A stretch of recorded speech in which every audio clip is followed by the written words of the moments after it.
बच्चों, आज मैं आप लोगों को ज़्यादा बात करने वाले बातूनी का कहानी सुनाने जा रही हूँ। आदमी सुभिता खोजने में मारा जाता है। उस शाम अगर मैं खुद जाकर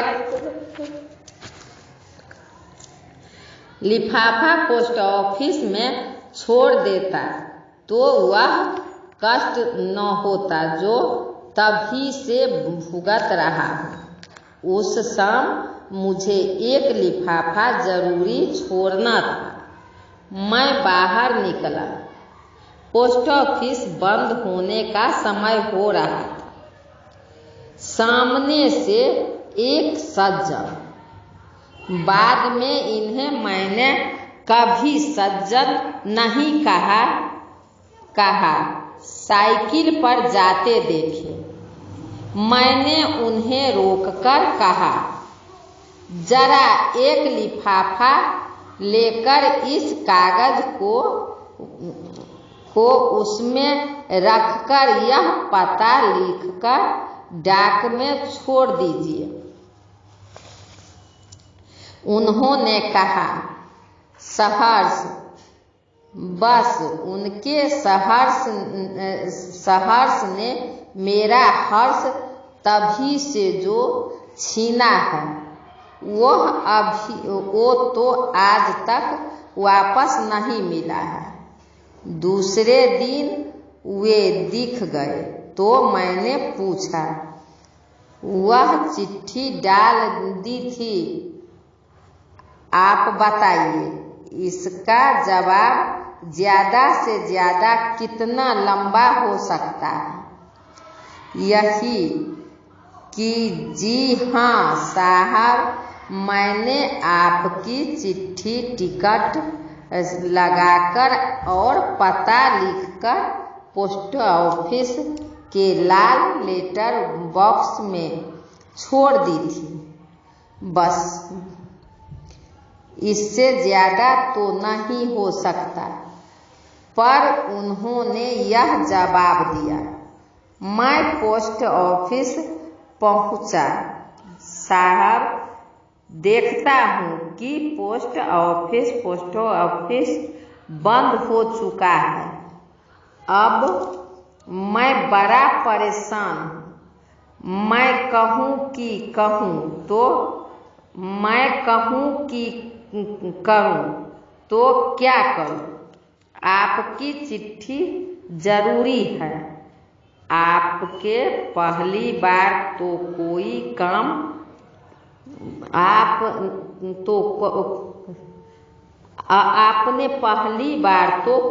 काम बताया। इतनी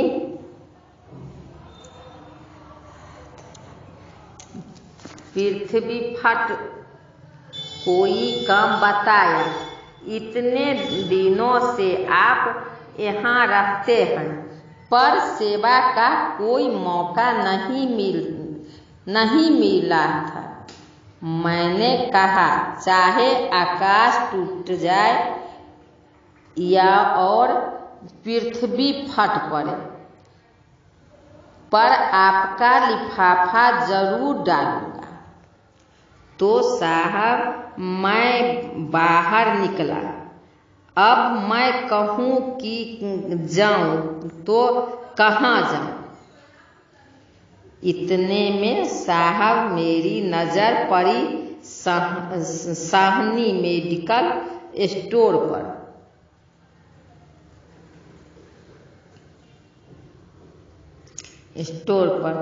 वहाँ साहनी बैठा था। मैं वहाँ गया। साहनी मेरा कई साल से दोस्त है। आप नहीं जानते, उसके फादर मेरे फादर के बड़े अच्छे दोस्त थे। बाद में उसके फादर को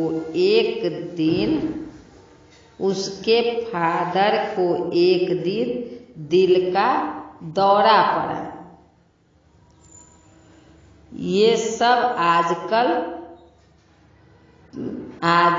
आजकल की दिल की बीमारी का भी बड़ा फैशन चल पड़ा है। तो मैंने कहा, यार सहनी, लिफाफा दो। उसने कहा, लिफाफा तो नहीं है, टिकट है। मैंने कहा, ला टिकट ही दे दो। मैंने साहब टिकट तो हाथ में कर ली। अब लिफाफा मैं बाहर खड़ा कहूँ कि लिफाफा कहाँ से लाऊं। अब मुझे घबराहट होने लगी। आखिरी डाक निकालने का वक्त तो हो रहा था। लिफाफा नहीं गया तो क्या होगा। हे भगवान, तू ही रास्ता बना। मैं तो इस गाड़ी से लिफाफा छोड़कर ही रहूँगा, चाहे मुझे स्टेशन ही क्यों न जाना पड़े। गाड़ी जल्दी होगी तो उसे रोककर मैं लिफाफा छोड़ूंगा, पर लिफाफा मिले कहाँ। अचानक साहब मुझे राजू दिखा।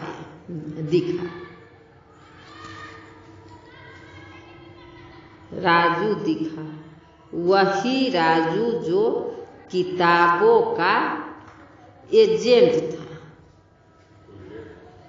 उसके हाथ में बस्ता था। मैंने सोचा, इसके पास जरूर लिफाफा होगा। मैंने कहा, यार राजू, एक लिफाफा दो। उसने मुझे बहुत जरूरी लिफाफा का। उसने कहा, यार लिफाफा तो है, पर उस पर फॉर्म का नाम छपा है। मैंने कहा, कोई बात नहीं है, मैं उसे काट दूंगा। मैंने लिफाफा राजू से ले लिया। जेब में हाथ लगाया तो कलम नहीं था। मैंने कहा, अजीब बेवकूफ हूँ।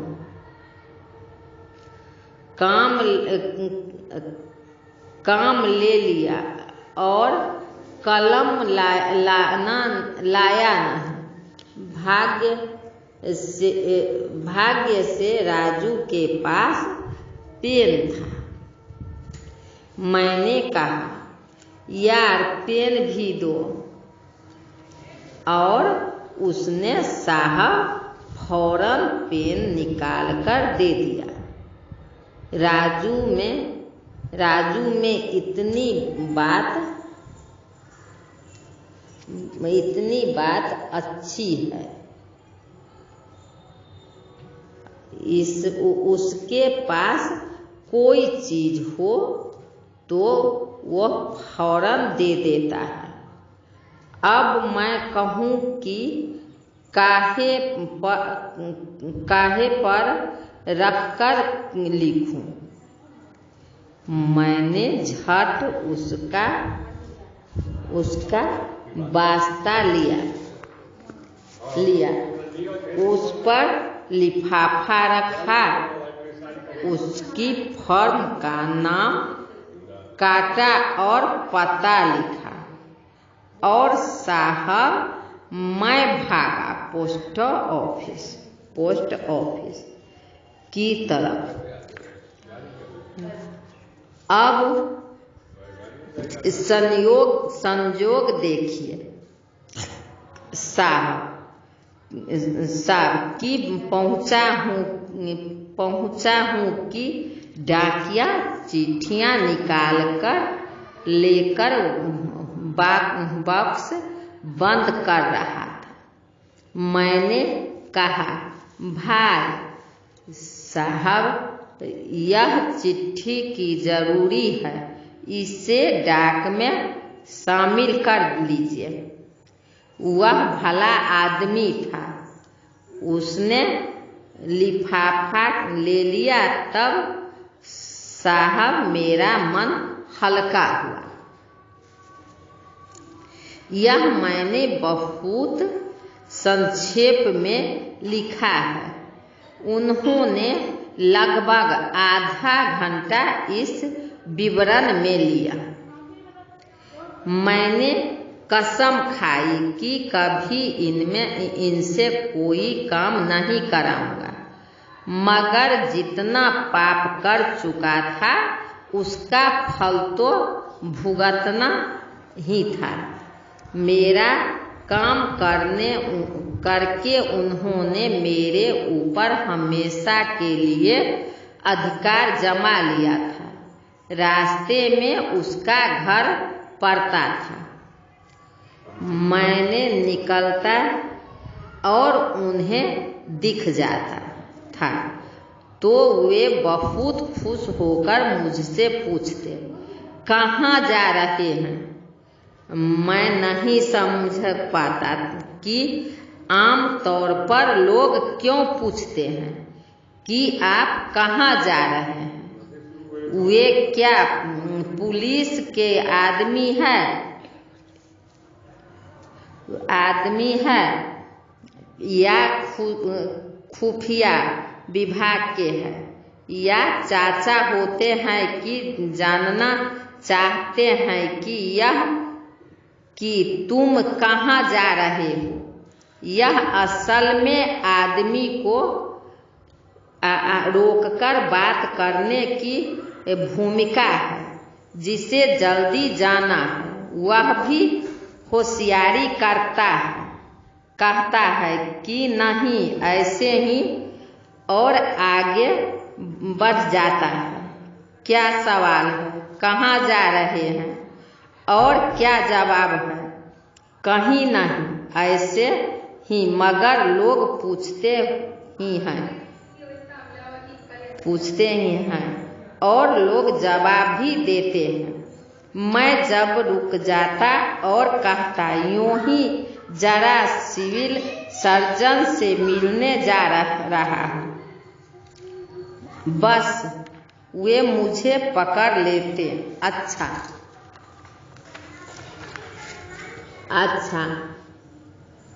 डॉक्टर गुप्ता से वे हमारे चाचा के बड़े अच्छे दोस्त थे। नागपुर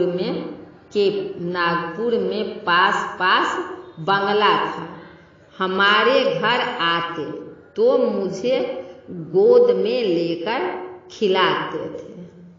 मिलते हैं तो कहते हैं, क्यों बेटा भूल गए, घर नहीं आते हो।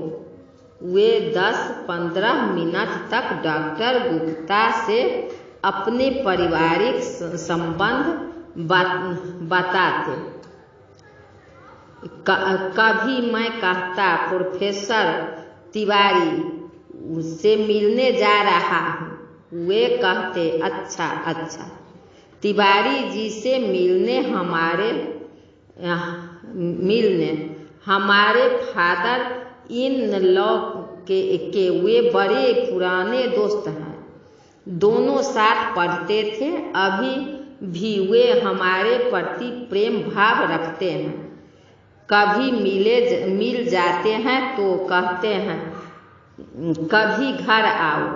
मैं किसी का भी नाम लेता वह उनके चाचा, मामा, ससुर या पिता का दोस्त निकल आता है और वे 10-15 मिनट उसके संबंधों के बारे में बताते।